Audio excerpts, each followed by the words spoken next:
One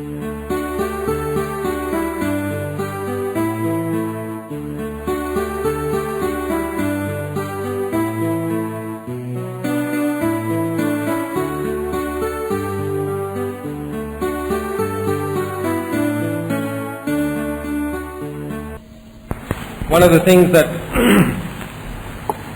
I have discovered through the years is that most believers have not understood how to live a new covenant life. வாழ்க்கையில் நான் கண்டுபிடித்த ஒரு விஷயம் என்னவென்றால், அநேக கிறிஸ்தவர்களுக்கு புது உடன்படிக்கையின் வாழ்க்கை வாழ்வது எப்படி என்பதை குறித்து அறிவில்லாமலே இருக்கிறார்கள். In many churches and denominations, they never preach about what is the difference between the new covenant and the old covenant. அநேக சபைகளிலே, கிறிஸ்தவ கூட்டங்களிலே புது உடன்படிக்கைக்கும் பழைய உடன்படிக்கைக்கும் என்ன வித்தியாசம் என்பதை வலியுறுத்துவதே இல்லை, போதிக்கப்படுவதே இல்லை. So they mix up the two. ஆகவே இந்த இரண்டையும் அவர்கள் ஒன்றாக்கிக் கொள்கிறார்கள். And when you mix up the two, இந்த இரண்டையும் நீங்கள் கலந்து விட்டால் it doesn't work. அது கிரியை செய்வதல்ல. You can have good water, நல்ல தண்ணீரை வைத்திருக்கலாம், and good oil, நல்ல எண்ணெயை வைத்திருக்கலாம். but when you mix the two, இரண்டையும் நீங்கள் ஒன்றரை கலந்தால் you can't drink it, அதை குடிக்கவும் முடியாது, and you can't put it in your scooter also, உங்களுடைய ஸ்கூட்டருக்கு பெட்ரோலாக அதை ஊற்றவும் முடியாது. because it's not meant to be mixed. இந்த இரண்டும் கலப்படம் கலந்து வைப்பதற்காக அது உண்டாக்கப்படவில்லை. It's not because it's bad. இரண்டிலே ஏதோ ஒன்று கெட்ட காரியம் என்று அல்ல. It can be first class water, first class oil, but you can't mix it. முதல் தரமான நீர், முதல் தரமான பெட்ரோல், ஆனாலும் இந்த இரண்டையும் நீங்கள் ஒன்றாக கலக்க முடியாது. God is the one who established the old covenant, so it is good. தேவன் தான் பழைய உடன்படிக்கையை ஏற்படுத்தியிருக்கிறார், ஆகவே அது நல்லது. And God is the one who established the new covenant, that's also good. தேவன் தான் புது உடன்படிக்கையும் ஏற்படுத்தியிருக்கிறார், அதுவும் நல்லது. But this is like first class water and first class oil. ஆனால் இது முதல் தரமான நீரையும் முதல் தரமான பெட்ரோலையும் போல இருக்கிறது. You cannot mix it. இரண்டையும் நீங்கள் ஒன்றாக கலக்க முடியாது. And most Christians mix it. அநேக கிறிஸ்தவர்கள் இதை ஒன்றாக கலந்து விடுகிறார்கள். You know, in the Old Testament they used to not meet on Sunday, they used to meet on Saturday because Saturday was the Sabbath day. சனிக்கிழமை என்பது ஓய்வு நாளா இருந்தபடினாலே பழைய உடன்படிக்கையிலே சனிக்கிழமை தான் அவர்கள் தேவாலயத்தில் கூடி வந்தார்கள், ஆராதனை செய்தார்கள். Now there's one group of people who call themselves Christians even today who still believe they must keep Saturday. இன்றைக்கும் சனிக்கிழமையை தான் ஆராதனை செய்ய வேண்டும் என்று சொல்லிக் கொள்ளுகிற ஒரு கூட்டத்தார் கிறிஸ்தவத்திலே உண்டு. But many Christians have got light on that. They say no, we don't keep Saturday, we keep Sunday. அநேக கிறிஸ்தவர்களுக்கு இதிலே வெளிச்சம் கிடைத்தபடினாலே நாங்கள் சனிக்கிழமை ஆராதிக்க தேவையில்லை, ஆனால் ஞாயிற்றுக்கிழமை ஆராதிக்கிறோம் என்று சொல்கிறார்கள். And so they've given up that part of the Old Testament. ஆகவே இந்த குறிப்பிட்ட பழைய ஏற்பாட்டின் பகுதியை விட்டு விட்டார்கள்.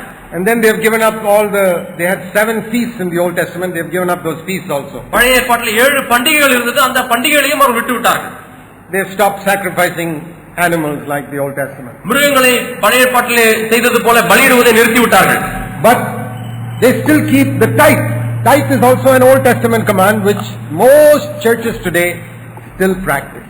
ஆனால் அதே சமயத்தில் தசமபாகத்தை இன்னுமாய் வைத்துக் கொண்டிருக்கிறார்கள். பழைய உடன்படிக்கையின் காரியமாகிய தசமபாகத்தை இன்றும் பல சபைகளிலே அதை பயிற்சிவிட்டுக் கொண்டிருக்கிறார்கள். Why? ஏன்? Because all the pastors love money. ஏனென்றால் எல்லா போதகர்களும் பாஸ்டர்மார்களும் பணத்தை நேசிக்கிறார்கள். See, they will not get anything they don't lose anything by changing Saturday to Sunday. சனிக்கிழமை ஆராதனை ஞாயிற்றுக்கிழமை மாற்றுவதனாலே அவர்கள் எதையும் இழக்கப் போவதில்லை. They don't lose anything by abolishing the feast. பண்டிகைகளை நிறுத்துவது நிமித்தமாக இவர்கள் ஒன்றையும் இழப்பதில்லை. But if you abolish the tithe, they lose something. ஆனால் தசமபாகத்தை நிறுத்திவிட்டால் அவர்கள் ஏதோ ஒன்றை இழந்து விடுவார்களே. So they will teach about money from the Old Testament, not from the New Testament. ஆகவே பணம் என்கிற காரியம் வரும்பொழுது புதிய ஏற்பாட்டிலிருந்து அல்ல, பழைய ஏற்பாட்டிலிருந்து பிரசங்கிப்பதையே அவர்கள் தெரிந்து கொள்கிறார்கள். The New Testament also speaks about money. It says don't love money. புதிய ஏற்பாடும் பணத்தை குறித்து போதிக்கிறது, பணத்தை நேசிக்க வேண்டாம், பணத்தை அன்பு கூற வேண்டாம் என்று சொல்கிறது. The New Testament does not say don't give any money to God. தேவனுக்கு பணத்தை கொடுக்கவே வேண்டாம் என்று புதிய ஏற்பாடு சொல்லுவதில்லை. The New Testament says whatever you give happily.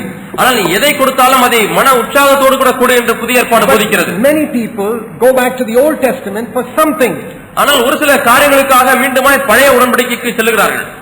And I find in our churches, நம்முடைய சபைகளில் நான் பார்த்தது என்னவென்றால், we can glory in the fact. I'll tell you another thing which some people have of old covenant. They have priests today in some churches. இன்னும் ஒரு சில சபைகளிலே அங்கே அவர்களுக்கு ஆசாரியர் இருக்கிறார்கள். That is an old covenant thing. அது பழைய உடன்படிக்கையின் காரியம். In new covenant there are no priests. புதிய உடன்படிக்கையிலே ஆசாரியர்கள் அல்ல. No special class. விசேஷித்த வகுப்பினர் என்று சொல்லக்கூடிய போதிக்கிறவர்கள் அல்ல. The Bible says Jesus has made all of us priests. நம்ம எல்லாரையும் ஆசாரியர்களாய் மாற்றி விட்டார் இயேசு என்று வேதம் சொல்கிறது. Do you know that? உங்களுக்கு அது தெரியுமா? That God has made, Jesus has made us kings and priests. நம்மை ராஜாக்களும் ஆசாரியர்களுமாய் மாற்றி இருக்கிறார் என்று உங்களுக்கு தெரியுமா? Let me show you that verse. அந்த வசனத்தை நான் உங்களுக்கு காண்பிக்கிறேன். Revelation. வெளிப்படுத்தின விசேஷம் Chapter 1 verse 6. 1ஆம் அதிகாரம் 6ஆம் வசனம். Verse 5 it says he released us from our sins by his blood. 5ஆம் வசனத்திலே பார்க்கிறோம் அவருடைய இரத்தத்தினாலே நம்மை பாவத்திலிருந்து விடுதலையாக்கி இருக்கிறார். And then what did he do? பிறகு என்ன செய்தார்? He made us to be kings and priests. நம்மை ராஜாக்களும் ஆசாரியர்களுமாய் மாற்றி இருக்கிறார். Is this only for brothers or sisters also? இது சகோதரர்களுக்கு மட்டும்தானா அல்லது சகோதரிகளுக்கும் சேர்த்து இந்த வசனம் பொருந்துமா? Do you know that in the Old Testament no woman could be a priest? பழைய ஏற்பாட்டிலே எந்த ஒரு ஸ்திரீயும் ஆசாரியலாய் மாற முடியாது. There were 2 or 3 women prophetesses in the Old Testament. ஆனால் பழைய ஏற்பாட்டிலே 2-3 பெண் தீர்க்கதரிசிகள் இருந்தார்கள். Deborah, Huldah, Anna. Annal. That's 2 or 3 like that. இப்படி 2-3 தீர்க்கதரிசிகள் இருந்தார்கள். Priests 0. ஆசாரிகள் எவ்வளவு பேர் என்று சொன்னால் பழைய உடன்படிக்கையிலே இல்லவே இல்லை. No woman could be a priest. எந்த ஒரு ஸ்திரீயும் ஆசாரியராய் இருக்க முடியாது. ஆனால் இப்பொழுது every brother sister who is born again is a priest of God. மறுபடியும் பிறந்த ஒவ்வொரு சகோதரனும் சகோதரியும் ஆணும் பெண்ணும் ஆசாரியனாய் தேவனுடைய ஆசாரனாய் இருக்கிறார்கள். Did you know that? உங்களுக்கு தெரியுமா? See, the devil doesn't want us to know these things. இந்த காரியங்களை நாம் அறிந்து கொள்வதற்கு சாத்தான் விரும்புவதில்லை.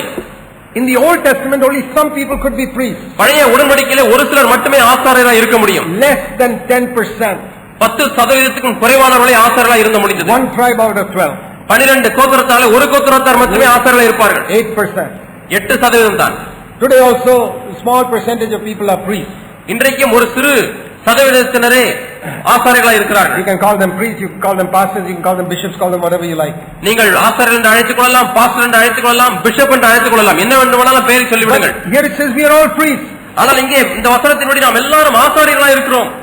So many things like this which people go back to the Old Testament. இப்படி ஒரு சில காரியங்களுக்காக மட்டுமே பழைய ஏற்பாட்டுக்கு செல்கிறார்கள். For example, another example, Matthew 23. இன்னொரு உதாரணத்தை உங்களுக்கு சொல்கிறேன். மத்தேயு 23ஆம் அதிகாரம். Jesus said, இயேசு சொன்னார், don't be called, verse 8, rabbi, teacher, verse 9, father, leader.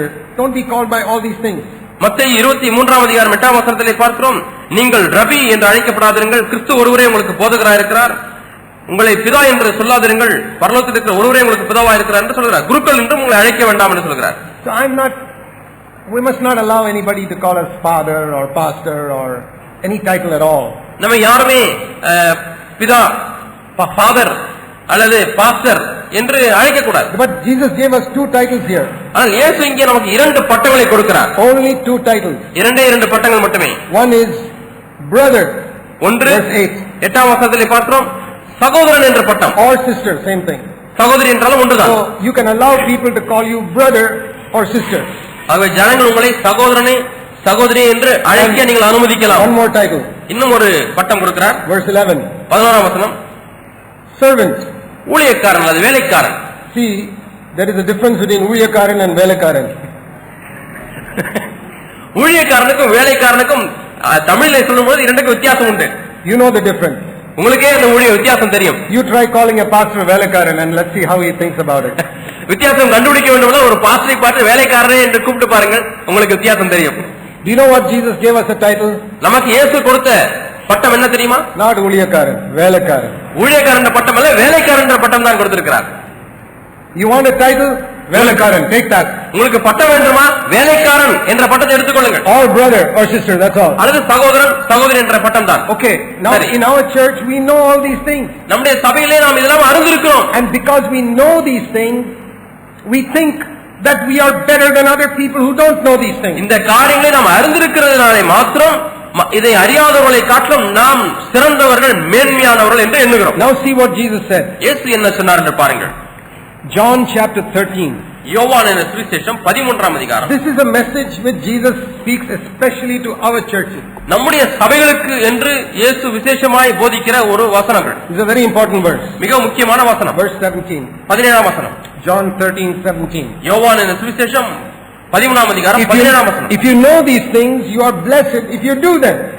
நீங்கள் இவைகளை அறிந்திருக்கிறபடினாலே இவைகளை செய்வீர்களானால் பாக்கியவான்களாய் இருப்பீர்கள். There is no blessing if you know these things. இவைகளை அறிந்திருந்தால் அதிலே ஒரு பாக்கியம் இல்லை. You may even get up and preach these things. நீங்கள் எழுந்திருந்து இந்த காரியங்களை பிரசங்கிக்க கூடவும் செய்யலாம். No blessing. அதிலே ஆசீர்வாதம் இல்லை. You want a blessing, you have to do these things. உங்களுக்கு ஆசீர்வாதம் வேண்டுமா, பாக்கியம் வேண்டுமா, இவைகளை நீங்கள் செய்ய வேண்டும். That means whatever Jesus said, you are going to do it exactly like that. என்னவெல்லாம் இயேசு சொன்னாரோ அப்படியே நீங்கள் செய்ய போகிறீர்கள். That means you don't allow people to call you by names like that. ஆக இப்படிப்பட்ட பெயர்களினாலே உங்களை அழைப்பதற்கு நீங்கள் யாரையும் அனுமதிக்க வேண்டாம். Stop them. நீங்கள் வேண்டாம், கூப்பிட வேண்டாம் என்று சொல்லுங்கள். I don't want that. எனக்கு அந்த பட்டம் தேவையில்லை என்று I'm your சொல்லுங்கள். brother. நான் உன் சகோதரன். You do them. Do you do them? ஆனால் நீங்கள் இதை செய்கிறீர்களா?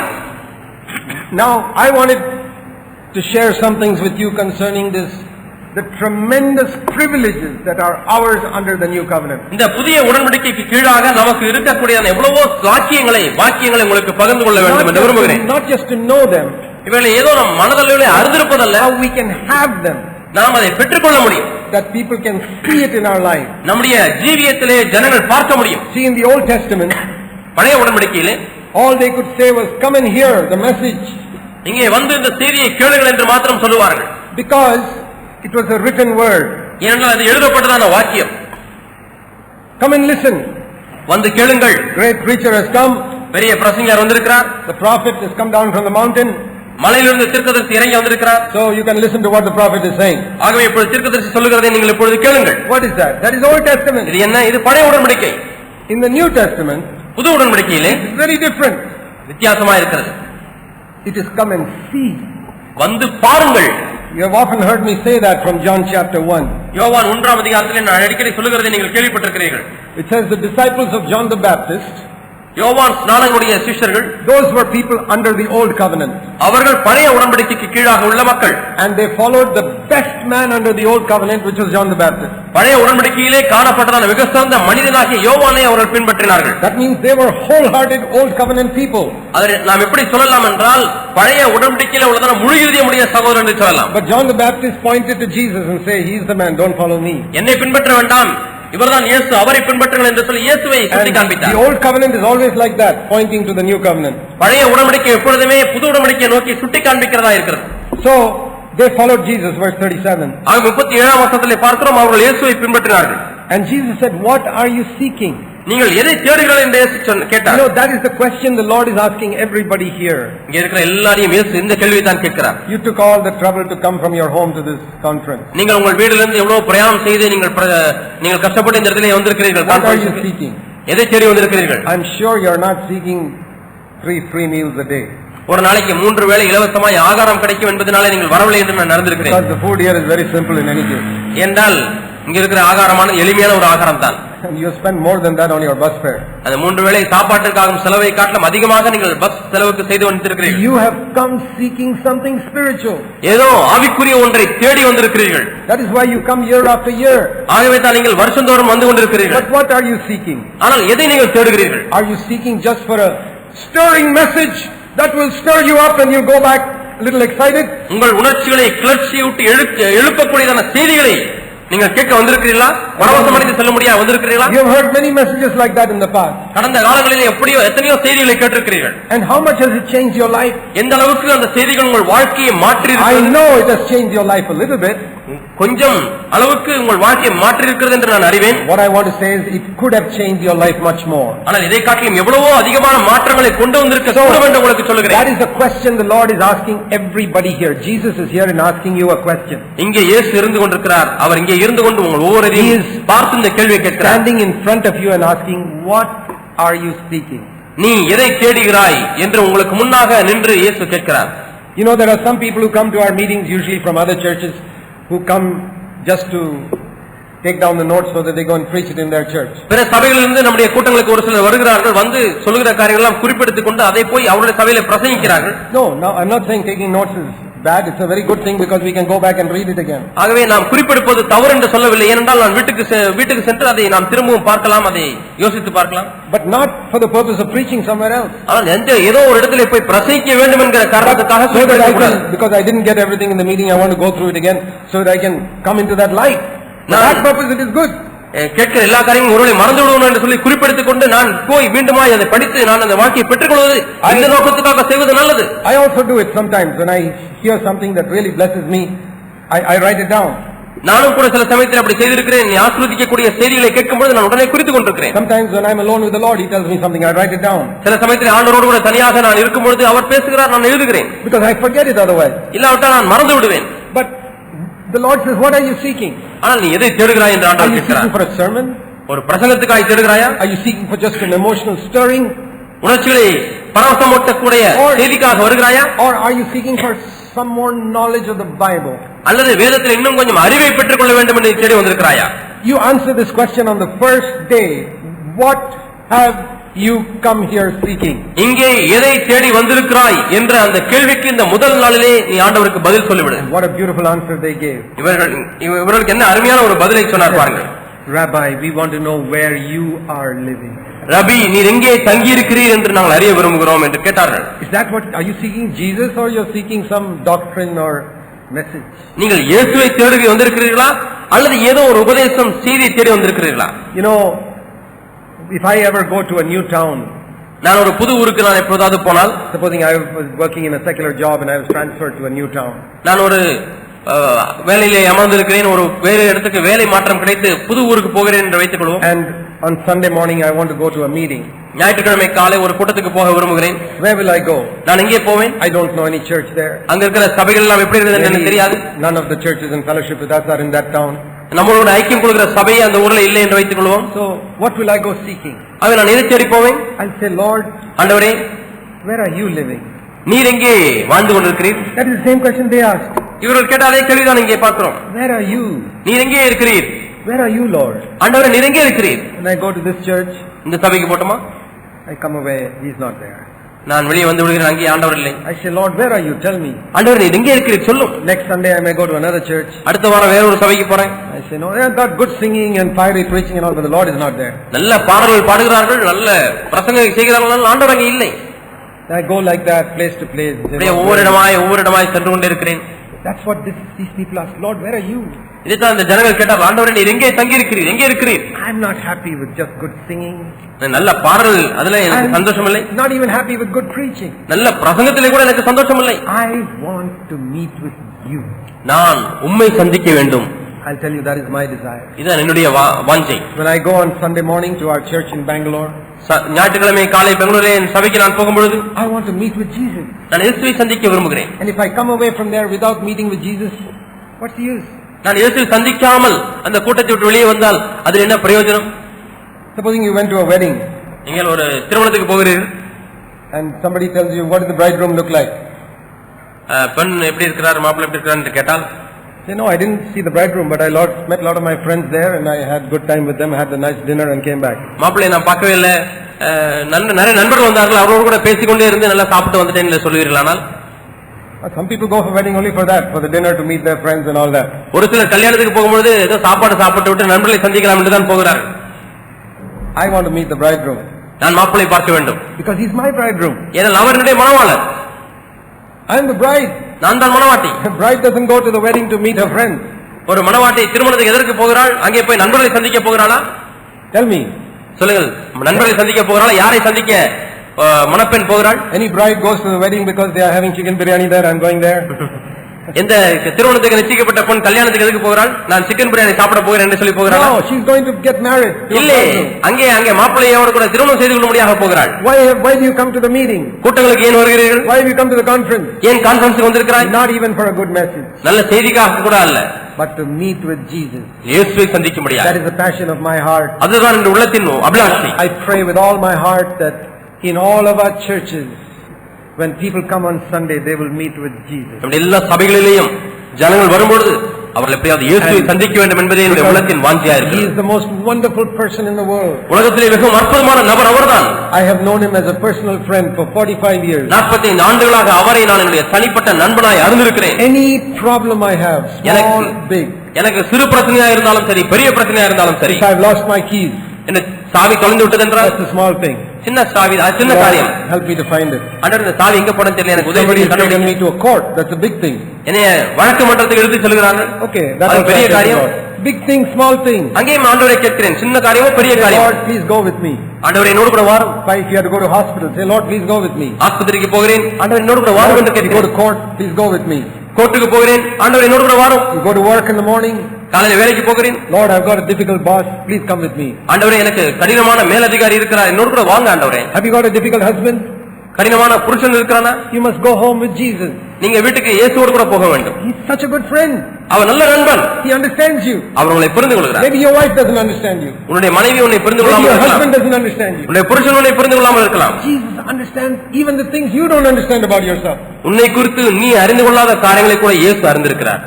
Isn't it wonderful to have such a friend? அப்படிப்பட்ட நண்பனை வைத்திருப்பது அற்புதமான காரியம் அல்லவா? That's the thing we need, my brothers. என் சகோதரரே, இதுதான் நமக்கு தேவை. More than anything else, எந்த காரியத்தை காட்டிலும் அதிகமாக we need to see Jesus every time we go to a meeting. ஒவ்வொரு நாளும் ஒவ்வொரு முறையும் கூட்டத்துக்கு போகும்பொழுது நாம் இயேசுவை சந்திக்க Lord, I வேண்டும். don't want to come away from a meeting just saying, oh, the singing was good. பாடல் நன்றாயிருந்தது என்று சொல்லி வரவில்லை. Message was செய்தி நன்றாயிருந்தது I என்று got சொல்லி போக stirred a வேண்டாம். little bit. கொஞ்சம் பரவசம் அடைந்து விட்டேன் என்று சொல்ல வேண்டாம். You go to some political meeting. நீங்கள் ஒரு அரசியல்வாதி கூட்டத்துக்கு போங்க, They also say the same thing. அங்கே மாமலாவை சொல்லுகிறார், What fantastic film music there was there. என்ன அருமையான பாடல், சினிமா பாட்டு And என்று they சொல்லுகிறார். said, boy, that politician, what a fiery message he gave. அக்னி பறக்கக்கூடிய ஒரு செய்தியை போல இருந்தது இந்த அரசியல்வாதி. I'm definitely going to vote for him. கண்டிப்பாக நான் இவருக்கு தான் ஓட்டு போடுவேன். That is not why we come here. அதற்காக நாம் வந்திருக்கிறோம். We have come here to meet with a person we cannot see with our eyes, நம்முடைய சொந்த கண்களினால காண முடியாத ஒரு நபரை சந்திக்க முடியாத but வந்திருக்கிறோம். whom all of you can see in your heart before you go away from here. இங்கிருந்து செல்வதற்கு முன்பதாக நீங்கள் எல்லாருமே உங்களுடைய இருதயத்திலே அவரை காண Even your முடியும். children. பிள்ளைகள் கூட If you cry out to God and say, Lord, I want to see you. ஆண்டவரே நான் உம்மை எப்படியாவது பார்க்க வேண்டும் என்று நீங்கள் Open the eyes கேட்டால், of my heart. ஆண்டவரே என்னுடைய இருதயத்தின் கண்களை திறந்து என்று That I கேளுங்கள். meet with you. சில பிள்ளைகளே, நான் ஆண்டவரை சந்திக்க வேண்டும் என்று கேளுங்கள். Jesus loves little children. இயேசு சிறு பிள்ளைகளை அதிகமாக நேசிக்கிறார். He doesn't say, I listen to the prayer only of those who are about 20 years old. 20 வயசுக்கு மேல உள்ளவங்களுடைய ஜெபத்தை தான் நான் கேட்பேன் ஆண்டவர் Is சொல்வதில்லை. there a verse like that in the Bible? Bible அப்படி ஏதாச்சும் வசனம் இருக்கா? Samuel was such a small boy, younger than all of you. உங்களை எல்லாரையும் காட்டிலும் சாமுவேல் சின்ன பையனா இருந்தான். 5 years old. 5 வயசு தான் அவனுக்கு. Saying, speak Lord, your servant is listening to you. கர்த்தாவே சொல்லும், அடியேன் கேட்கிறேன் என்று கேட்டான். 5 years old. 5 வயசு பையன். He met with the Lord. அவன் தேவனை சந்தித்தான். Because he had a hunger. ஏன்னா அவனுக்குள்ள ஒரு பசி இருந்துச்சு. The old preacher was sitting there, Eli, he could not get anything from him. வயசான பிரசங்கியார் ஏலி அங்க உட்கார்ந்து இருக்கிறார், அவருக்கு எந்த வார்த்தையும் கிடைக்கவில்லை. It doesn't matter if the old preachers can't help you.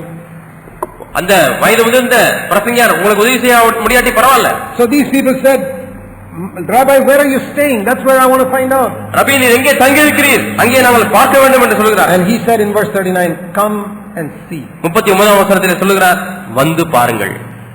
You know what we should say in our churches? நம்முடைய சபைகளில் நாம் என்ன சொல்ல வேண்டும் தெரியுமா? Say, what do you preach? நீங்கள் என்ன பிரசங்கிக்கிறீர்கள்? We preach Jesus. நாங்கள் இயேசுவை பிரசங்கிக்கிறோம். There's a song we sing in English in our church called Jesus Only Is Our Message. இயேசு மட்டுமே நம்முடைய செய்தி என்றதான ஒரு ஆங்கில பாடலை நாங்கள் சபையிலே பாடுவோம். All the theme of our messages is Jesus. நம்முடைய செய்தியின் கருப்பொருள் எல்லாமே இயேசு. It's not a doctrine.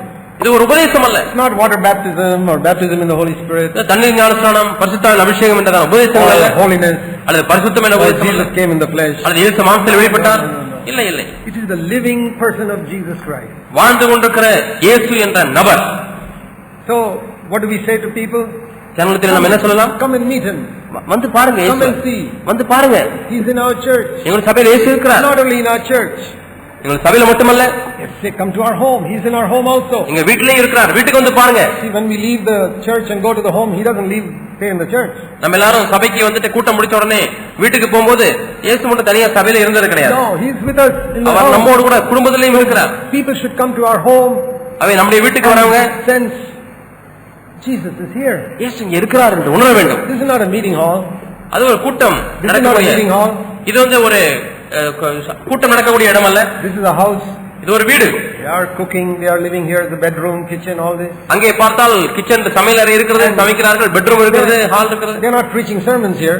இந்த குடும்பத்திலே பிரசங்கம் பண்ணுகிறதில்லை. And this is a small house. இது ஒரு சின்ன வீடு. But Jesus is here. ஆனால் இயேசு இங்க இருக்கிறார். My brothers and sisters, சகோதர சகோதரிகளே, that is the way we know that we have understood the new covenant. புதிய உடன்படிக்கையை நாம் அறிந்து கொண்டோம் என்பதை விளங்கிக் கொள்ள வேண்டிய வழி இது ஒன்று மட்டுமே. The presence of Jesus Christ. இயேசு கிறிஸ்துவுடைய பிரசன்னம்.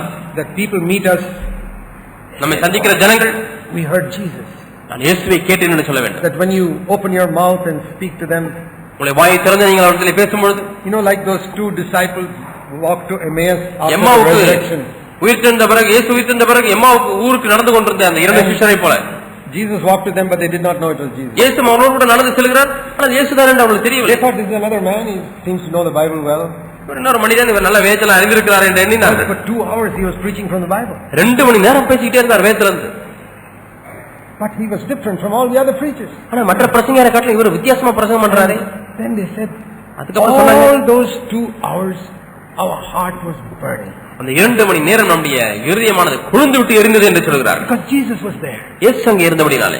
That is how the presence of Jesus makes a difference in a home. ஒரு குடும்பத்திலே இயேசுவுடைய பிரசன்னம் இப்படிப்பட்ட ஒரு பெரிய வித்தியாசத்தை உண்டாக்குகிறது. It may be a poor home. அது எளிமையான வீடா இருக்கலாம். Maybe small 10 feet by 10 feet home, that's all. ஒருவேளை அந்த வீட்டினுடைய மொத்த அளவே 10 அடிக்கு 10 அடியாக இருக்கலாம். It doesn't matter. பரவாயில்லை. Jesus, if he is there, it makes a lot of difference. இயேசு மட்டும் அங்கே இருந்தார் என்றால் பெரிய வித்தியாசம். See, sometimes you see so many houses, there's no electricity. One house there's electricity and you see the light burning. ஒரு இடத்துல போறீங்க, நிறைய வீடு இருக்கு, அதுல எந்த வீட்லயுமே கரண்டே கிடையாது, ஒரு வீட்டுல மட்டும் கரண்ட் இருக்கு, லைட் எரியுது. See how that stands out in the night. இரவு நேரத்தில் நீங்க போகும்போது அந்த ஒரு வீடு மட்டும் எவ்வளவு பிரகாசமா இருக்கு. Every room is filled with light. அந்த ரூம்ல இருக்க அந்த வீட்டுல இருக்கிற ஒவ்வொரு அறையும் வெளிச்சத்தினாலே நிரம்பி இருக்கிறது. So what happened just now?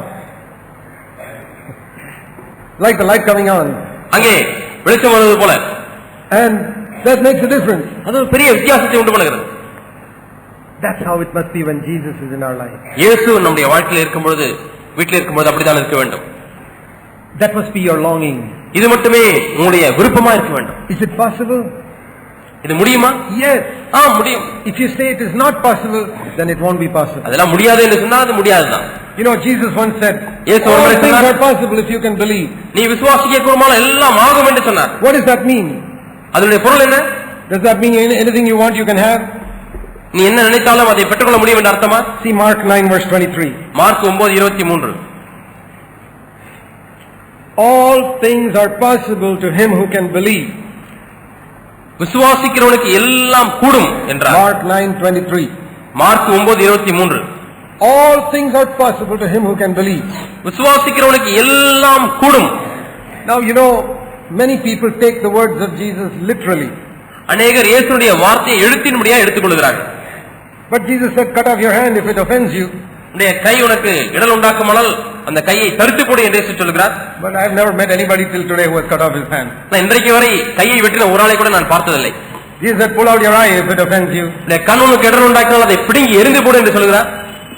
I have never met anybody who pulled out his eye till today. இதனால் நிமித்தமாய் கண்ணை பிடிங்கின ஒரு ஆளை கூட இதுவரையும் பார்த்ததில்லை. Because Jesus said another thing. ஏனால் இயேசு இன்னொரு காரியத்தை சொன்னார். And that he said in John chapter 6. அதை யோவான் 6ஆம் அதிகாரத்தில் சொல்லி இருக்கிறார். He said in verse 56, 56ஆம் வசனம், if you eat my flesh and drink my blood, என் மாம்சத்தை then you புசித்து can abide in me. என் ரத்தத்தை பானம் பண்ணுகிறவன் என்னில் நிலைத்திருக்கிறான் என்று சொல்கிறார். How many of you have eaten Jesus' body physically? உங்களில் எத்தனை பேர் இயேசுவின் சரீரத்தை இயற்கையாகவே நீங்கள் சாப்பிட்டிருக்கிறீர்கள்? There are some Roman Catholic friends, I don't call them enemies, they are friends. Roman கத்தோலிக்கர்கள் இருக்கிறார்கள், அவர்களை நான் சத்துருக்கள் என்று அழைப்பதில்லை, ஆனால் அவர் நண்பர்கள், ரோமன் கத்தோலிக்க நண்பர்கள். I have only one enemy, that's the devil. எனக்கு ஒரே ஒரு சத்ரு தான், அவன் தான் பிசாசு. So some Roman Catholic friends, they believe that when you eat that wafer, that becomes the body of Jesus. ஒரு சில ரோமன் கத்தோலிக்க நண்பர் சொல்கிறார்கள், ரோமன் கத்தோலிக்க நண்பர் சொல்கிறார்கள், அந்த அப்பத்தை, அந்த வேஃபர் என்ற அந்த அப்பத்தை சாப்பிடும்போது அது உண்மையாலுமே இயேசுடைய சரீரம் என்று சொல்கிறார். So I asked him, does it taste like meat when you eat it? நான் அவங்களை பார்த்து கேட்கிறேன், அதை நீங்க சாப்பிடும்போது கறியை போல டேஸ்டா இருக்குதான்னு கேட்கிறேன். Very simple question. If it is flesh, it must taste like meat. அது மாம்சமா இருக்குமானால் மாம்சத்தை போல ருசி கொடுக்க வேண்டுமே? எளிமையான கேள்வி. இல்லை. These people also misunderstood here. இவர்களும் இங்கே தவறாய் புரிந்து கொண்டார்கள். They got so offended. This is a difficult statement, verse 60. Who can listen to eating his flesh and drinking his blood? அவருடைய மாம்சத்தை புசித்து அவர் ரத்தத்தை பானம் பண்ணுகிறது யார் செய்ய முடியும்? இது கடினமான உபதேசம், யார் இதை கேட்பார்கள் என்று 60ஆம் வசனத்தில் சொல்கிறார். Jesus explained. அதற்கு பிறகு இயேசு விவரித்து சொல்கிறார். 63ஆம் வசனம். The words I spoke to you are spirit and life. The flesh profits nothing. மாம்சமானது ஒன்றுக்கும் உதவாது, நான் உங்களுக்கு சொல்லுகிற வசனங்கள் ஆவியாயும் ஜீவனாயும் இருக்கிறது. I'm not telling you to eat this flesh. நான் இந்த மாம்சத்தை புசிக்க முடியாது சொல்லவில்லை. Drink this blood. அல்லது இதை உள்ள ஓடுகிற இந்த ரத்தத்தை குடிக்க முடியாது சொல்லவில்லை. இல்லை. The words I speak are spirit. நான் பேசுகிற வார்த்தைகள் ஆவியா இருக்கிறது. Not flesh. இந்த மாம்சம் அல்ல. It is so clear. அது மிகவும் தெளிவா இருக்கிறது. So when I said cut off your hand, ஆகவே கையை வெட்டி போடு என்று சொன்னார். I'm not talking about flesh. இந்த மாம்சம் என்றதான இந்த சரீரத்தை அல்ல. Words I speak are spirit. நான் பேசுகிற வார்த்தைகள் ஆவியா இருக்கிறது. That means you have to imagine that you don't have a hand. Then how will you sin with your hand? அதனுடைய பொருள் என்னவென்றால் உங்களுக்கு இந்த நேரத்தில் கையே இல்லை, அப்போது எப்படி நீங்கள் பாவம் செய்வீர்கள் என்று நீங்கள் எண்ணி பார்க்க வேண்டும். I'm very angry with this brother and I want to slap him. இந்த சகோதரன் மேலே கோபமா இருந்து அடிக்க விரும்புகிறேன். And I suddenly remember I don't have a hand. திடீரென ஞாபகம் வருகிறது எனக்கு கையே இல்லையே. How can you hit him without a hand? கையிலாம் எப்படி அடிக்க முடியும்? That's the meaning, cut off your hand. இதுதான் பொருள். உன் கையை தரித்து போடு. Oh, you're lusting with your eyes. அது கண்களினாலே இச்சித்துக் கொண்டிருக்கிறேன். Suddenly you say I'm blind. திடீர்னு சொல்றீங்க நான் குருடனாயிட்டேனே. பிடுங்கி போடு என்பதனுடைய அர்த்தம். You don't have to actually pull it out or cut out your hand. நீங்கள் இயற்கையா நிஜமாகவே இந்த கண்ணை பிடுங்கி போடவோ கையை வெட்டவோ வேண்டாம். In the Old Testament they took everything literally. பழைய ஏற்பாட்டில் எல்லாவற்றையுமே எழுத்துப்பூர்வமாகவே எடுத்துக்கொண்டார்கள். One bullock means one bullock, two bullocks means two bullocks on the altar. ஒரு காளையை பலிபீடத்தில் பலியிட வேண்டும் சொன்னால் ஒரு காளை, இரண்டு காளைகளிலே பலியிட வேண்டும் என்று சொன்னால் இரண்டு காளைகளையும் பலிபீடத்தில் வைத்து பலியிட வேண்டும். So much grain means you have to bring exactly that much grain. இவ்வளவு தானியத்தை கொண்டு வர என்று சொன்னால் அவ்வளவு தானியத்தை அளந்து கொண்டு வர வேண்டும். 10% of your field means 10% exactly you have to bring. வயல்வெளியிலே விளைச்சலுடைய 10% கொண்டு வாருங்கள் என்று சொன்னால் 10% கொண்டு வர வேண்டும். The New Testament is a spirit. ஆனால் புதிய உடன்படிக்கை என்பது ஒரு ஆவி. You don't actually cut off her hand or pull out her eyes. நீங்க உண்மையாலுமே இந்த கையை வெட்டவோ கண்ணை பிடுங்கவோ தேவையில்லை. When somebody slaps you on the other one cheek, he said turn the other. ஒரு கணத்தை அடித்தால் மறு கணத்தை காண்பி என்று சொன்னார். Somebody slaps me. யாரோ ஒருத்தர் அடிச்சிட்டாங்க. Should I go like that? நான் எப்படி இந்த கணத்தை காண்பிக்க வேண்டுமா? No, that's not the meaning. இல்லை, அது அர்த்தம் அல்ல. The meaning is if somebody does harm to you, don't be bothered by it. யாராவது உங்களுக்கு தீமை செஞ்சிட்டா அதுக்கு போய் நீங்க வந்து அதை எடுத்துக்கொள்ள வேண்டாம். அதை அப்படியே நீங்கள் தெரியாத போல இருந்து விடுங்க. If you want to understand the new covenant, you must remember the words Jesus spoke are spirit and light. புது உடன்படிக்கையை நீங்கள் அறிந்து கொள்ள வேண்டும் என்று சொன்னால் இயேசு பேசின வார்த்தைகள் ஆவியாயும் ஜீவனாயும் இருக்கிறது என்பதை அறிந்து கொள்ள வேண்டும். Otherwise you'll take everything literally. இல்லாவிட்டால் எல்லாவற்றையும் எழுத்துப்பூர்வமாகவே எடுத்துக்கொள்வீர்கள். Give to everyone that asks of you. உன்னிடத்தில் கேட்கிற எவனுக்கும் கொடு. You just go out on the street and start giving to every beggar who asks of you. Your entire bank account will go to zero. நீங்க ரோட்ல நின்னு கேக்குற எல்லாத்துக்கும் நீங்க கொடுத்துட்டு இருந்தீங்கன்னா உங்களுக்கு வங்கியில இருக்க ஒரு மாசத்திலே காலியாயிரும். And you'll become a beggar yourself, joining them on the street. அடுத்த நாள் நீங்களும் ஒரு பிச்சைக்காரனை அவனோட கூட சேர்ந்து கொள்வீர்கள். Because you took the word of Jesus literally. ஏனென்றால் நீங்கள் இயேசுவின் வார்த்தை எழுத்தின்படி எடுத்துக்கொண்டீர்கள். That is as foolish as the man trying to cut off his hand because Jesus had cut off your hand. இயேசு கையை வெட்டி போடுன்னு சொன்னதனால ஒருத்தன் எடுத்து கையை வெட்டிக்கிட்டு இருக்கான். அது போல தான் அர்த்தம். The flesh profits nothing. மாம்சம் ஒன்றுக்கு உதவாது. The words I speak to you are spirit and life. நான் பேசுகிற வார்த்தைகள் ஆவியாயும் ஜீவனாயும் இருக்கிறது. That is as foolish as if you were there to say Jesus, okay, give me some of your flesh, let me eat it. இயேசு வந்து மாம்சத்தை புசின்னு சொன்ன உடனே இயேசு உங்க மாம்சத்தை கொஞ்சம் கொடுங்க, உங்க சதையை கொஞ்சம் கொடுங்க, நான் சாப்பிடுறேன் கேட்கறது போல. As foolish as that. அப்படித்தான் பல காரியங்களும் புத்திரமாய். Old Testament they took everything literally and they had to. பழைய ஏற்பாட்டில் எல்லாவற்றையும் எழுத்தின்படி எடுத்துக்கொண்டார்கள். அப்படித்தான் எடுக்க வேண்டி இருந்தது. On the 14th day of the first month you must have your Passover. You cannot have it on the 13th day, you cannot have it on the 15th day. முதலாம் மாதம் 14ஆம் தேதியிலிருந்து பஸ்காவை கொண்டாட வேண்டும் என்று சொன்னால் நீங்கள் 13ஆம் தேதியிலிருந்து கொண்டாட முடியாது, அல்லது 15வது நாளிலிருந்து கொண்டாட முடியாது. And the New Testament is a spirit. ஆனால் புதிய உடன்படிக்கை என்று சொன்னால் அது ஒரு ஆவி. In other words, 2 Corinthians chapter 3. 2 கொரிந்தியர் 3ஆம் அதிகாரம். 2 Corinthians 3. 2 கொரிந்தியர் 3ஆம் அதிகாரம். Verse 6. This makes it very clear. 6ஆம் வசனம் இங்கே மிகவும் தெளிவாய் சொல்லப்பட்டிருக்கிறது. We are now, God has made us adequate as servants of a new covenant. புது உடன்படிக்கையின் ஊழியக்காரராய் இருக்கும்படி அவரே எங்களை தகுதியுள்ளவர்களாக்கினார். He has made us. அவர் நம்மை அப்படி மாற்றி இருக்கிறார்.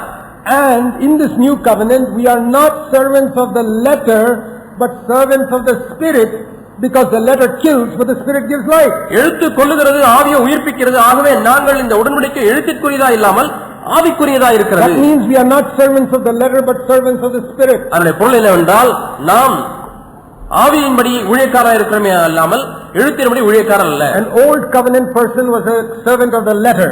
பழைய உடன்படிக்கை ஊழியன் அவன் எழுத்தின்படி ஊழியன். A new covenant servant is a servant of the spirit. புது உடன்படிக்கையின் ஊழியன் ஆவியின்படி ஊழியன். We don't serve God according to the letter. நாம் எழுத்தின்படி தேவனுக்கு ஊழியம் செய்வதில்லை. I don't eat his flesh. நான் அவருடைய சரீரத்தை சாப்பிடுவதில்லை. I don't drink his blood. அவருடைய ரத்தத்தை போய் குடிப்பதில்லை. I don't cut off my hand physically. நான் சரீரப்பிரகாரம் கையை வெட்டுவதில்லை. I don't pull out my eyes. இந்த கண்ணை பிடுங்குவதில்லை. When he spoke about straining out a gnat and swallowing a camel. கொசுக்களை வடிகட்டி ஒட்டகத்தை விழுங்குகிறாள் என்று சொன்னார். Who can swallow a camel? ஒட்டகத்தை யாராவது விழுங்க முடியுமா? You got to understand the spirit of it. அது எந்த ஆவியில சொல்லுகிறார் என்பதை விளங்கிக் கொள்ள வேண்டும். Or he said, if you got a big beam in your eye, கண்களிலே உத்திரம் காணப்பட்டால், how can you have a big beam inside your eye? ஒரு பெரிய உத்திரத்தை எப்படி கண்ணுக்குள்ள வைக்க முடியும்? The spirit of it. அதனுடைய ஆவி என்ன என்று பார்க்க வேண்டும். If you don't understand the spirit of what Jesus is saying, you can never be a servant of the new covenant. இயேசு ஒரு காரியத்தை சொல்லும்போது எந்த ஆவியிலே அதை சொல்லுகிறார் என்பதை நீங்கள் விளங்கிக் கொள்ளாவிட்டால் நீங்கள் ஒரு காலம் புது உடன்படிக்கையின் ஊழியராக இருக்க முடியாது. Many people remain servants of the old covenant because everything is letter. எல்லாமே எழுத்தின்படி இருக்கிறபடினாலே अनेक ஊழியர்கள் பழைய உடன்படிக்கை ஊழியர்களாக இருக்கிறார்கள். This is how so much death comes into the assemblies because the elders also judge everybody according to the letter. மூப்பர்களும் எழுத்தின்படியாக எல்லா காரியங்களையும் நியாயந்திருக்கிறபடினாலே சபைக்குள்ளாக மரணம் ஆண்டு கொண்டிருக்கிறது. They call people, see this half this verse, you read this half of this verse, you are not obeying it. இங்க வாப்பா இந்த வசனத்தை படிச்சு அந்த வசனத்துல பாதி காரியம் நீ இன்னும் கீழ்ப்படியாம இருக்கிற என்று சொல்கிறார். What are these people? அவர்கள் என்ன செய்கிறார்கள்? They are fit to be elders in a synagogue, not in the church of Jesus Christ. அவர்கள் தேவாலயத்திலே தான் மூப்பரா இருக்க வேண்டிய பழைய ஏற்பாட்டினுடைய தேவாலயத்திலே தான் மூப்பரா இருக்க தகுதி பெற்றவர்கள் ஒழிய புதிய ஏற்பாட்டு சபையில மூப்பரா இருக்க தகுதி பெற்றவர்கள் அல்ல. New Testament servant is a servant of the Spirit. புது உடன்படிக்கையின் ஊழியன் ஆவியின்படி ஊழியராக இருக்கிறார். And it is because we live according to the letter so much that our preaching is also according to the letter. நாம் எவ்வளவோ எழுத்தின்படியாக வாழ கற்றுக்கொண்டபடினாலே நம்முடைய பிரசங்கமும் எழுத்தின்படியாகவே And our இருக்கிறது. preaching is not in the Spirit. நம்முடைய பிரசங்கமும் ஆவியில்லாததா இருக்கிறது. What does the letter do? எழுத்து என்ன செய்யும்? What do we read here, 2 Corinthians chapter 3? 2 கொரிந்தியர் 3 என்ன வாசித்தோம்? The letter, verse 6, kills. எழுத்து கொல்லும் என்று வாசிக்கிறோம். So if I preach according to the letter for 2 minutes, 2 நிமிஷம் எழுத்தின்படி நான் பிரசங்கித்தால் what have I done? நான் என்ன செய்து விட்டேன்? I've killed people for 2 minutes. 2 நிமிஷம் ஜனங்களை கொன்று விட்டேன். If I preach for half an hour according to the letter, எழுத்தின்படி அரை மணி நேரம் பிரசங்கம் பண்ணினால் I've been just chopping people left, right and with an axe, killing people. நான் கோடாலியை வச்சு ஜனங்களை இங்கே அங்கேயுமா அடிச்சு கொன்னுகிட்டே இருக்கேன் அரை மணி நேரம். Some preachers are doing that. சில பிரசங்கர் அப்படி செய்யறாங்க. They get up on Sunday morning with the axe. ஞாயிற்றுக்கிழமை காலை கோடாலி எடுத்துக்கொண்டு நிற்கிறார்கள். Everybody is trying to cover themselves with it. எல்லாரும் தங்களை மூடி கொள்கிறார்கள், அடி நம்ம மேல விழுந்துறதோ அப்படின்னு. Preacher has come with the axe and he's got many verses in the Bible to hit people with. இங்கே பிரசங்கர் கோடாலி என்ற நிறைய வார்த்தையை வச்சு அடிக்க வந்துட்டாரப்பா, நம்ம பாதுகாத்துக் கொள்வோம் என்று சொல்கிறார்கள். Is your elder brother like that? உங்களுடைய மூப்பர் அப்படி இருக்கிறாரா? Then you must all come with helmets to the அப்படின்னா நீங்கள் எல்லாரும் ஞாயிற்றுக்கிழமை கூட்டத்துக்கு வரும்போது ஹெல்மெட் போட்டுக் கொண்டு வர வேண்டும். You protect yourself. உங்களை நீங்களே தற்காத்துக் கொள்ளுங்கள். We must not preach like that. நாம் அப்படி பிரசங்கிக்க கூடாது. I've also done it. I'm sorry. In past years I was blind. I did. கடந்த ஆண்டுகளில் நானும் குருடனா இருந்தபடினாலே நான் அப்படி செய்து வந்தேன். நான் I was blind. ஆனால் அப்பொழுது நான் பார்த்து கூட opened my eyes and I don't preach like that anymore. ஆனால் தேவன் கண்களை திறந்து விட்டார். நான் இனிமேலும் அப்படி பிரசங்கிப்பதில்லை. I'm not blaming you for doing it because I've done it myself. நானே அப்படி செய்தபடினாலே செய்கிற உங்களை நான் குறை சொல்வதில்லை. I'm saying let's move out of the old covenant and come to the new covenant now. நான் சொல்வதெல்லாம் பழைய உடன்படிக்கையிலிருந்து வெளியே வந்து நாம் புது உடன்படிக்கைக்குள்ளாய் கடந்து செல்வோம் என்று சொல்றேன். Some people think if we preach in the new covenant people will sin more. சிலர் எண்ணுகிறது என்னவென்றால் புது உடன்படிக்கையின்படி நாம் பிரசங்கித்தால் நிறைய ரொம்ப பாவம் செய்வாங்களே. இல்லை, they will sin less. அவர்கள் குறைவாய் தான் பாவம் செய்வார்கள். Because in the new covenant under grace we can overcome sin. ஏனென்றால் புது உடன்படிக்கையிலே கிருபைக்கு கீழாக இருக்கிற நாம் பாவத்தை மேற்கொள்ளலாம். The letter kills. எழுத்து கொல்லுகிறது. The spirit gives life. ஆவியோ உயிர்ப்பிக்கிறது. Please remember this. தயவாய் இதை ஞாபகத்தில் வைத்துக் கொள்ளுங்கள். A new covenant servant tries to understand the spirit of what is in scripture.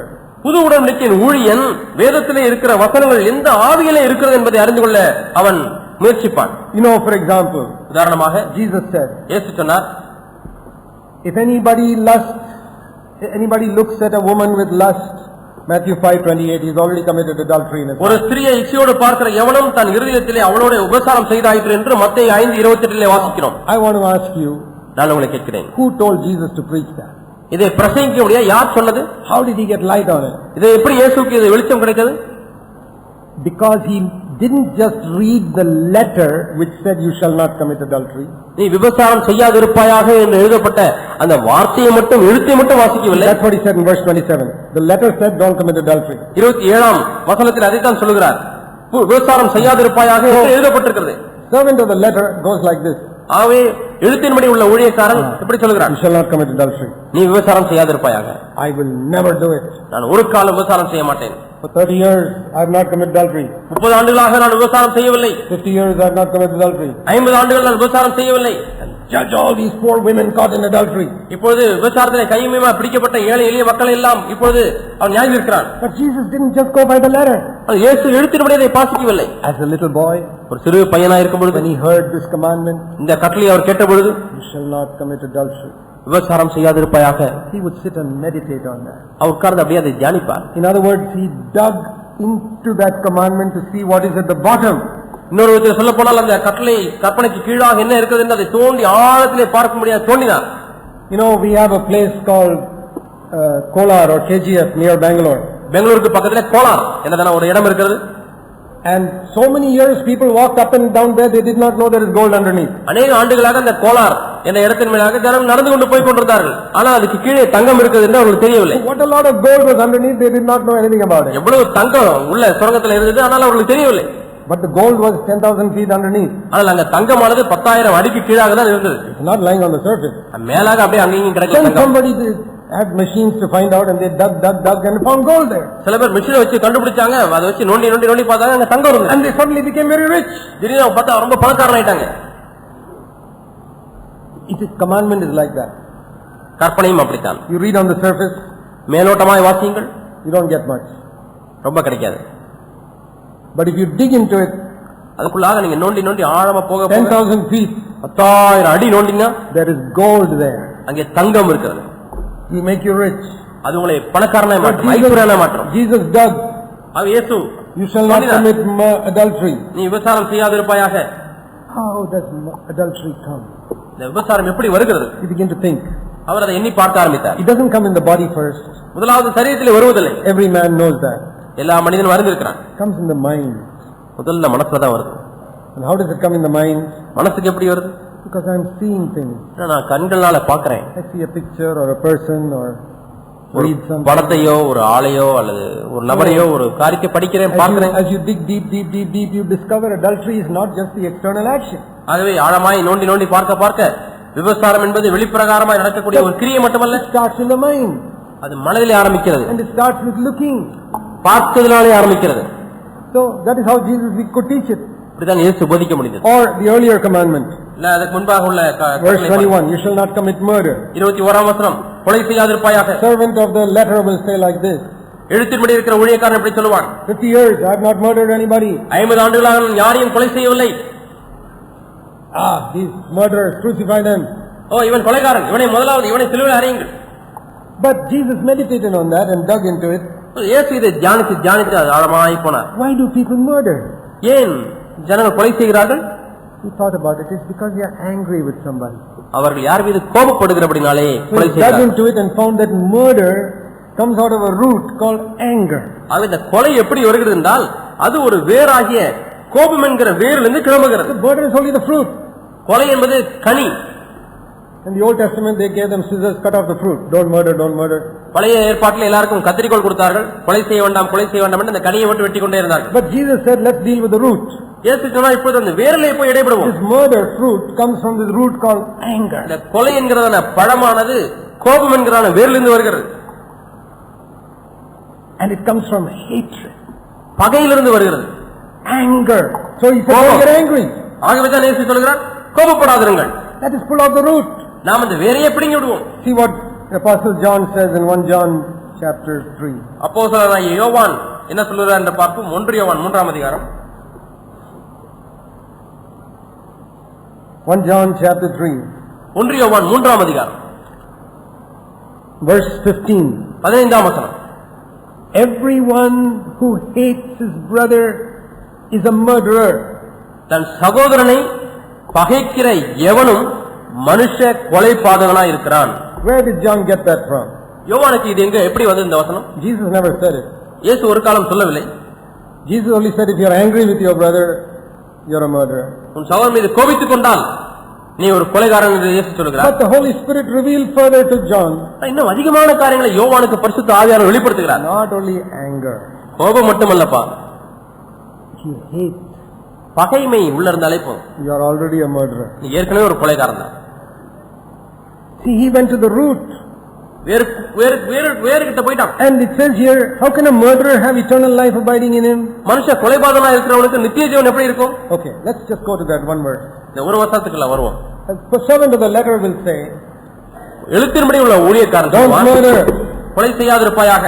Or if he's a little better, he may even go and say, don't say anything angrily to somebody, like Jesus said, because that is also murder. இன்னும் கொஞ்சம் அது சிறந்தமா இருப்பான்னு சொன்னால், கோபத்துல எதுவும் பேசிடாதீங்க, ஏன்னா இயேசு சொல்லி இருக்கிறார் கோபத்துல பேசணும் அது கொலைபாதகம் சொல்லி இருக்கிறார். I am a new covenant servant because I also preached about anger.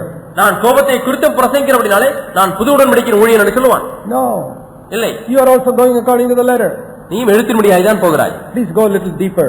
இன்னும் கொஞ்சம் ஆழத்துக்குள்ள போங்க. There is gold there. அங்கே தங்கம் இருக்கிறது. Don't stop at 1000 feet, go to 10,000 feet. 1000 அடியில் நிறுத்தி விட வேண்டாம், 10,000 அடிக்கு போங்கள். You'll get gold. தங்கம் உங்களுக்கு கிடைக்கும். What is that? அது என்ன? If you hate, you are a murderer. ஒருவனை பகைத்தாலே நீ கொலைபாதகன். I want to ask all of you a straight question. உங்க எல்லாரையும் பார்த்து நேரடியா ஒரு கேள்வி கேட்கிறேன். Please listen. All those who are asleep can wake up now. தூங்குறவங்க எல்லாம் இப்ப முழிச்சிடலாம். Do you hate anybody? நீங்க யாராச்சும் பகைக்கிறீங்களா? Don't give me a quick answer. Just think. சடார்னு பதில் சொல்லிட வேண்டாம். Father, maybe you hate your father or mother because they did something wrong.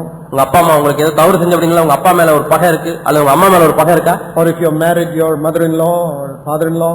கல்யாணம் ஆயிட்டா உங்களுக்கு மாமியார் மேல பகை இருக்கா, மாமனார் மேல பகை இருக்கா? They didn't give your husband the proper share of the property. உங்க வீட்டுக்காரருக்கு கொடுக்க வேண்டிய சொத்தை முழுசா கொடுக்கலன்னு பகை இருக்கா? Or your boss in the office has done something wrong, promoted somebody else and pushed you down. அல்லது நீங்க வேலை செய்யற இடத்துல உங்களுக்கு கீழே இருக்கிற ஒரு ஆளை பதவி கொடுத்துட்டாரு, உங்களுக்கு தள்ளிட்டாரு, அவர் மேல பகை இருக்கா? Or your neighbor who is always troubling you. அல்லது உங்க பக்கத்து வீட்டுக்காரர் உங்களுக்கு தொந்தரவு செய்து கொண்டே இருக்கிறார். Or maybe some brother in the church. ஏன் சபையிலே கூட இன்னொரு சகோதரன் மீது உங்களுக்கு பகை இருக்கிறதா? Or some elder brother who corrected you. அல்லது உங்களை திருத்தின ஒரு மூத்த சகோதரன் மீது உங்களுக்கு பகை இருக்கிறதா? You can't say no, I don't hate. You're just little offended with that person. Or if you're married, your mother-in-law or father-in-law. கல்யாணம் ஆயிட்டா உங்களுக்கு மாமியார் மேல பகை இருக்கா, மாமனார் மேல பகை இருக்கா? They didn't give your husband the proper share of the property. உங்க வீட்டுக்காரருக்கு கொடுக்க வேண்டிய சொத்தை முழுசா கொடுக்கலன்னு பகை இருக்கா? Or your boss in the office has done something wrong, promoted somebody else and pushed you down. அல்லது நீங்க வேலை செய்யற இடத்துல உங்களுக்கு கீழே இருக்கிற ஒரு ஆளை பதவி கொடுத்துட்டாரு, உங்களுக்கு தள்ளிட்டாரு, அவர் மேல பகை இருக்கா? Or your neighbor who is always troubling you. அல்லது உங்க பக்கத்து வீட்டுக்காரர் உங்களுக்கு தொந்தரவு செய்து கொண்டே இருக்கிறார். Or maybe some brother in the church. ஏன் சபையிலே கூட இன்னொரு சகோதரன் மீது உங்களுக்கு பகை இருக்கிறதா? Or some elder brother who corrected you. அல்லது உங்களை திருத்தின ஒரு மூத்த சகோதரன் மீது உங்களுக்கு பகை இருக்கிறதா? You can't say no, I don't hate. You're just little offended with that person. நான் அவரை பகைக்கல, ஆனா மனசுல கொஞ்சம் மனத்தாங்கல் அடைஞ்சிட்டேன்னு நீங்க சொல்லலாம். Offended means like a small baby murderer. மனத்தாங்கல் அடைந்து விட்டேன் என்று சொன்னால் அது பாப்பா கொலைகாரன் என்று சொல்லலாம், அல்லது சின்ன கொலைகாரன், குட்டி கொலைகாரன் சொல்லலாம். Big murderer like hate. பெரிய பகை என்பது பெரிய கொலைகாரன்.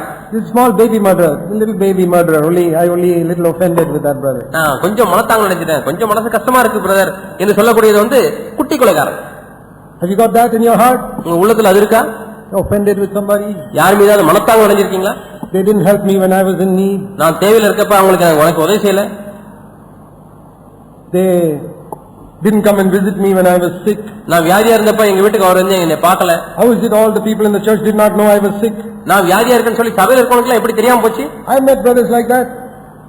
நான் பிரதர் சொல்லுவேன். No, there are many brothers who think like that. अनेक சகோதரர்கள் இப்படி எண்ணிக்கொண்டிருக்கிறார்கள். When you get sick, do you want the whole world to know that you are sick?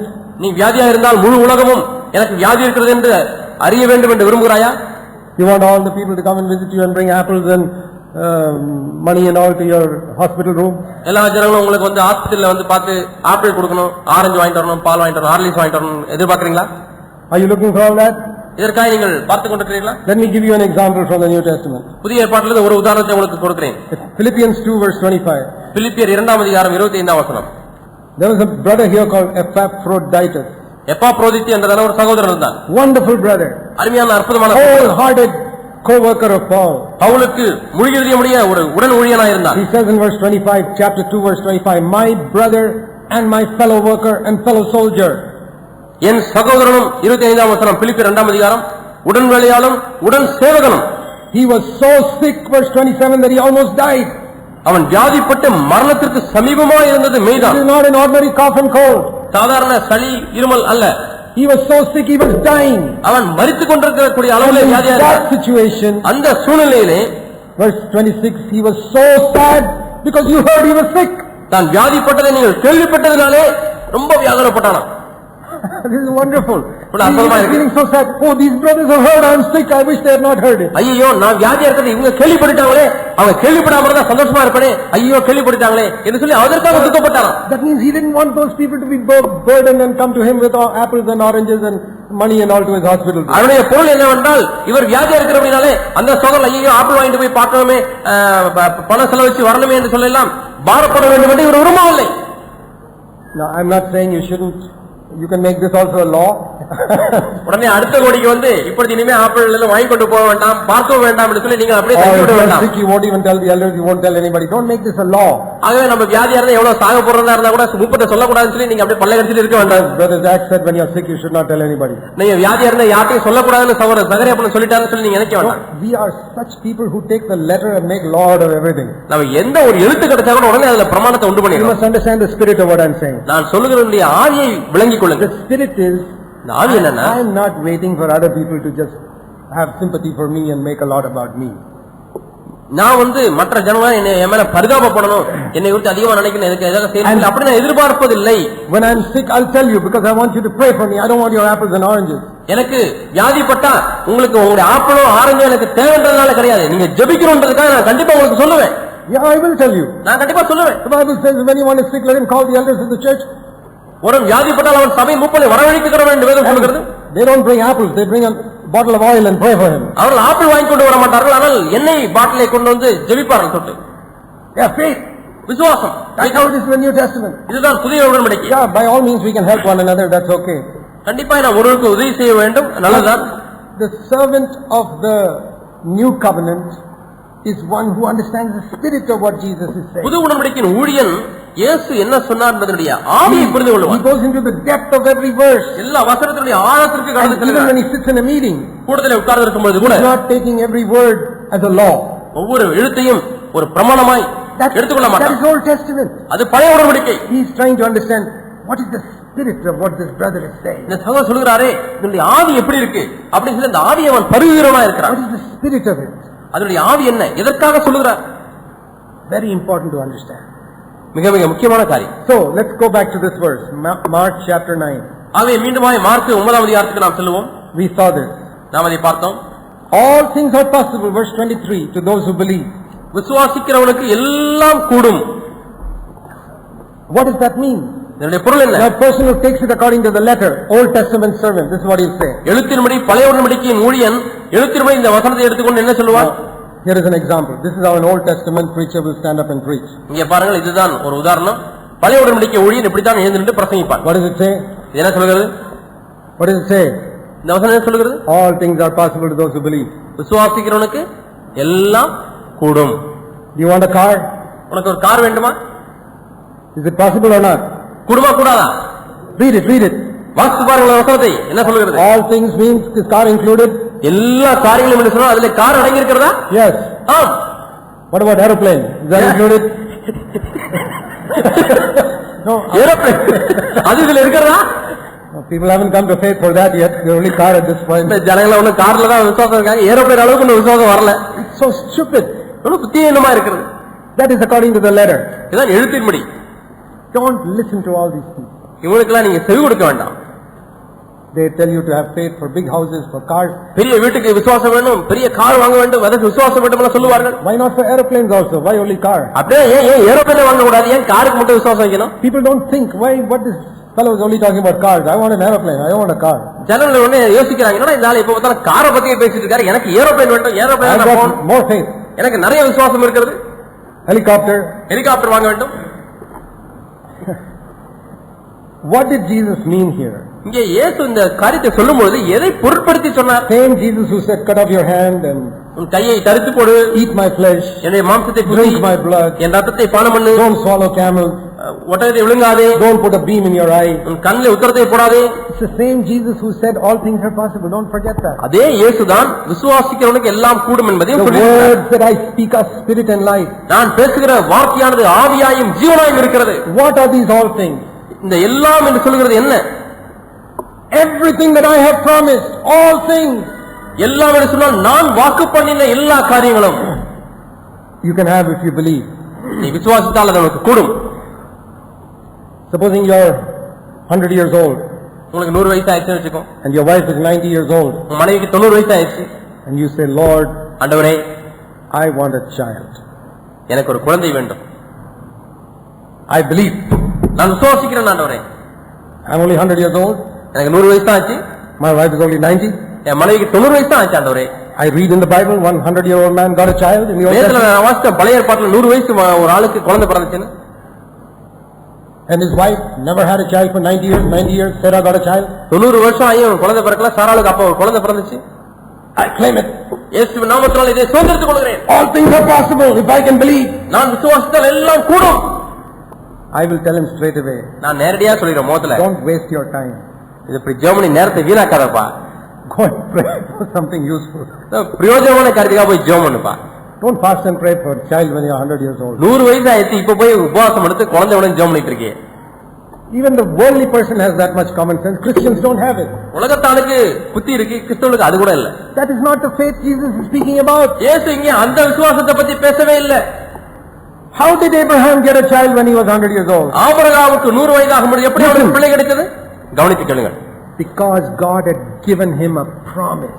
தேவன் அவனுக்கு ஒரு வாக்குத்தத்தத்தை கொடுத்திருந்தார். That's why he could claim it.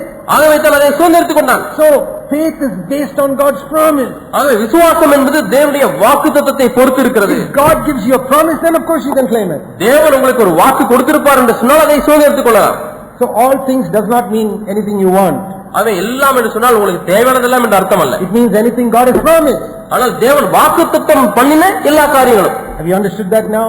இப்பொழுது புரிந்து விட்டதா? All these Old Testament Old Covenant preachers will not be able to deceive you.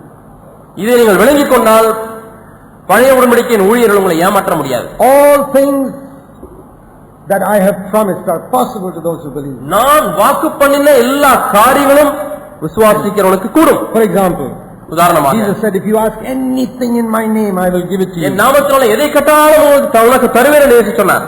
John 14:14. யோவான் 14:14. There's another promise like that. இன்னொரு வாக்குத்தத்தம் படி இருக்கிறது. John 14 verse 14. யோவான் 14ஆம் அதிகாரம் 14ஆம் வசனம். If you ask me anything in my name, I'll do it. என் நாமத்தினாலே நீங்கள் எதை கேட்டாலும் அதை நான் செய்வேன். Chapter 15 verse 16. 15ஆம் அதிகாரம் 16ஆம் வசனம். Last part. கடைசி பகுதி. Whatever you ask the Father in my name, He'll give it to you. என் நாமத்தினாலே பிதாவை கேட்டுக்கொள்வது எதுவோ அதை அவர் உங்களுக்கு கொடுக்கத்தக்கதாக என்று பார்க்கிறோம். Third time, 16:23. 16:23 மூன்றாம் முறை சொல்கிறார். Truly, truly I say to you, if you ask the Father for anything, He'll give it to you in my name. மெய்யாகவே மெய்யாகவே நான் உங்களுக்கு சொல்லுகிறேன், நீங்கள் என் நாமத்தினாலே பிதாவிடத்தில் கேட்டுக்கொள்வது எதுவோ அதை அவர் உங்களுக்கு தந்தருள்வார்.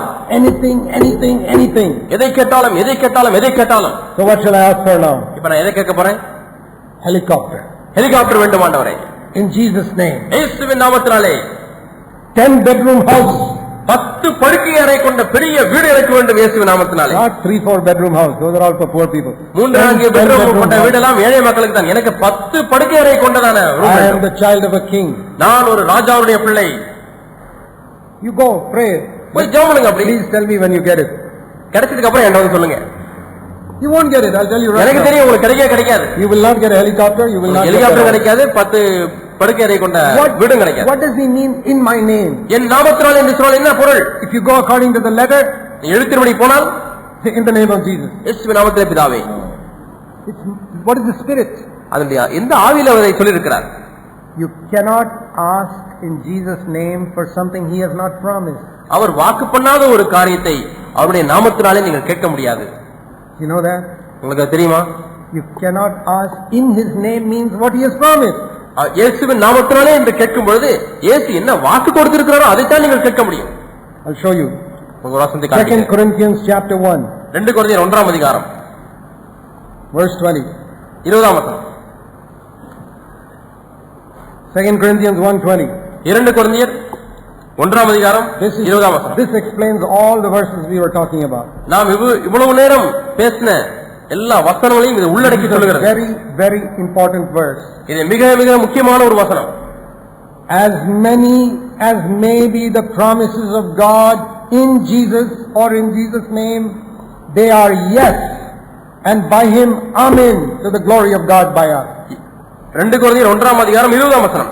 எங்களால் தேவனுக்கு மகிமை உண்டாகும்படி தேவனுடைய வாக்குத்தத்தங்கள் எல்லாம் இயேசு கிறிஸ்துவுக்குள் ஆம் என்றும் அவருக்குள் ஆமென் என்றும் இருக்கிறது. What is possible for us? நமக்கு எது கூடும்? What does that word anything, everything mean? எதை கட்டாலும் என்று சொல்லுகிற காரியம் Where என்ன? is the explanation? இங்கே அதனுடைய விளக்கம் இருக்கிறது. As many as are the promises of God தேவனுடைய வாக்குத்தத்தங்கள் எவ்வளவு இயேசு கிறிஸ்துக்குள்ளாக இருக்கிறதோ, in Jesus, இயேசு கிறிஸ்துக்குள்ளாக, in Jesus' name, இயேசுவின் நாமத்தினாலே they are yes. அவைகள் ஆம். What does that mean? அதனுடைய பொருள் என்ன? Here is a promise is like a check. இங்கே ஒரு வாக்குத்தத்தம் ஒரு காசோலையை போல இருக்கிறது. Pay 10,000 rupees. இன்னாருக்கு 10,000 ரூபாயை கொடுக்கவும் என்று Sign Jesus Christ. இயேசு கிறிஸ்துவை கையிட்டு போட்டிருக்கிறார். That is yes. அதான் ஆமென், ஆம். And we say amen. ஆமென் என்று நாம் சொல்கிறோம். He says yes. அவர் ஆமென் என்று சொல்கிறார். And it says our amen. அவருக்குள் நாம் ஆமென் என்று சொல்கிறோம். That means you on the other back side of the check, you put your signature also. அவருடைய அர்த்தம் என்னவென்றால் அந்த செக்குக்கு பின்னாடி உங்க கையெழுத்தை நீங்க போடுறீங்க. You know that when you go to a bank, you have to put your signature on the back side. நீங்க பேங்க்குக்கு போனா செக்குக்கு பின்னாடி கையெழுத்து போடணும், உங்களுக்கு தெரியுமா? The man who has given the check, his signature is on the front. அங்க கையெழுத்து செக் உங்களுக்கு கொடுத்தவருடைய கையெழுத்து முன்னாடி இருக்கு. Back side they say put your signature. அந்த செக்குக்கு பின்னாக உங்களுடைய கையெழுத்து They போடுறீங்க. won't give it to you. இல்லனா உங்களுக்கு பணத்தை கொடுக்க மாட்டாங்க. So these are two signatures. ஆகவே இங்க இரண்டு கையெழுத்துகள் இருக்கிறது. Jesus has put his signature. இயேசு தம்முடைய கையெழுத்தை போட்டிருக்கிறார். You put your signature. நீங்களும் உங்களுடைய கையெழுத்தை போடுகிறீர்கள். Now you know what some people do? சில பேர் என்ன சொல்றாங்க? When they get a check, உங்களுக்கு செக் கிடைச்ச உடனே they get some special type of liquid and rub out this 10,000 rupees. அவங்க என்ன பண்றாங்க? அந்த செக் 10,000 ரூபாய் போட்டிருக்க செக் என்ன பண்றாங்க? சில ஆசிட் மாதிரி இருக்கக்கூடிய சில திரவத்தை வச்சு அந்த 10,000 ரூபாய் அப்படியே நைஸா அழைச்சிடுறாங்க. And write 1 lakh. அதை அழைச்சிட்டு அதுலயே வந்து 1 லட்சம் ரூபாய் போட்டுக்கிறாங்க. This is how so many people are presenting false checks nowadays. இப்படிதான் அநேகர் பொய்யான போலியான செக்குகளை கொண்டு வந்து கொடுக்குறாங்க. Same thing Christians are doing. இதேதான் கிறிஸ்தவங்களும் செய்யறாங்க. Jesus has given us a check. இயேசு நமக்கு ஒரு செக் கொடுத்திருக்கிறார். Sin shall not have dominion over you. பாவம் உங்களை மேற்கொள்ளும். It out. அந்த திரவத்தை எடுத்து வச்சு அதை அழைக்கிறாங்க. இயேசு அழைக்கிறாங்க. And writing car. அந்த இடத்துல கார் என்று எழுதி கொடுக்கிறார். They present it. அவங்க செக் கொண்டு போறாங்க. இயேசு நாமத்தினாலே I signed car. நான் பின்னாடி சைன் போட்டேன். இயேசு சைன் கையெழுத்து போட்டிருக்கிறார். எனக்கு கார் கொடுங்க. That's not the original check. That is all rubbed out. இது ஒரிஜினல் செக் கிடையாது. இது போலியான check. Original check is you can have victory over sin. Original check என்னவென்றால் பாவத்தை நீ மேற்கொள்ளலாம். Original check is you can rejoice always. Original check என்னவென்றால் நீ இயேசு கிறிஸ்துவுக்குள்ளாக எப்பொழுதும் மகிழ்ச்சியா இருக்கலாம். Original check is cast your burdens upon him and he'll bear them for you. உண்மையான காசோலை என்பது அவர் மீது எல்லா பாரத்தையும் வைத்து விடுங்கள் என்று சொல்லப்பட்டிருக்கிறதான check. Original check is anxiety for nothing. ஒன்றை குறித்தும் கவலைப்படாமல் என்பதுதான் உண்மையான check. Don't rub all that out and change it to house, car and so many other things. அவன் செக்ல இப்படிப்பட்ட காரியத்தெல்லாம் நீங்க அழைச்சிட்டு அங்க காரு வீடு வேற உயர்வு. My dear brothers and sisters, என் சகோதர சகோதரிகளே, the whole Christian world is being deceived by this type of முழு கிறிஸ்தவ உலகமும் இப்படிப்பட்ட காரியத்தினாலே வஞ்சிக்கப்பட்டிருக்கிறது. Because they have not understood the new covenant. ஏனென்றால் அவர்கள் புது உடன்படிக்கை என்ன என்று விளங்கிக் கொள்ளவில்லை. Who is deceiving them? அவர்கள் யார் வஞ்சிக்கிறார்? The devil. பிசாசு வஞ்சிக்கிறார். These are all people writing false checks. இவர்கள் எல்லாரும் பொய்யான போலியான செக் எழுதுகிறவர்களாக They இருக்கிறார்கள். should be locked up in the jail. அவர்கள் எல்லாரும் பிடிச்சு ஜெயிலில் தான் போடணும். I said, where does Jesus promise that? இயேசு எங்கே அதை வாக்கு பண்ணியிருக்கிறார்? What did he promise? மாறாக என்ன வாக்கு பண்ணார்? He said things like this. அவர் இப்படிப்பட்ட காரியத்தை தான் Let சொல்லியிருக்கிறார். me show you one of the checks Jesus wrote. இயேசு எழுதின ஒரு காசோலை உங்களுக்கு காண்பிக்கிறேன். John 16. 16ஆம் அதிகாரம். He says in verse 24, last part, ask and you'll receive that your joy may be made full. Last part of John 16, verse 24. யோவான் 16ஆம் அதிகாரம் 24ஆம் வசனத்தின் பின்பகுதி. கேளுங்கள், அப்பொழுது உங்கள் சந்தோஷம் நிறைவாக இருக்கும்படி பெற்றுக்கொள்வீர்கள். John 15, verse 11. யோவான் 15:11. These things I have spoken unto you that my joy may be in you, your joy may be made full. என்னுடைய சந்தோஷம் உங்களில் நிலைத்திருக்கும்படிக்கும் உங்கள் சந்தோஷம் நிறைவாக இருக்கும்படிக்கும் இவைகளை That is உங்களுக்கு the சொன்னேன். correct check. இதுதான் சரியான உண்மையான ஒரு செக் காசோலை. Give Zach fullness of joy for 24 hours every day. ஒவ்வொரு நாளும் 24 மணி நேரங்களுக்கு ஜாக்போனுக்கு நிறைவான சந்தோஷம் கொடு என்று Jesus Christ. இயேசு என்று சைன் போட்டிருக்கிறார். If I believe it, நான் அதை நம்பினால் I sign at the back. நான் அதனை பின்பகுதியிலே கையெழுத்து நான் விசுவாசிக்கிறேன். Father, பிதாவே, and this is for me, இது எனக்குத்தான், that my joy may be made full என்னுடைய 24 hours every day. ஒவ்வொரு நாளும் 24 மணி நேரம் நிறைந்திருக்க வேண்டும்.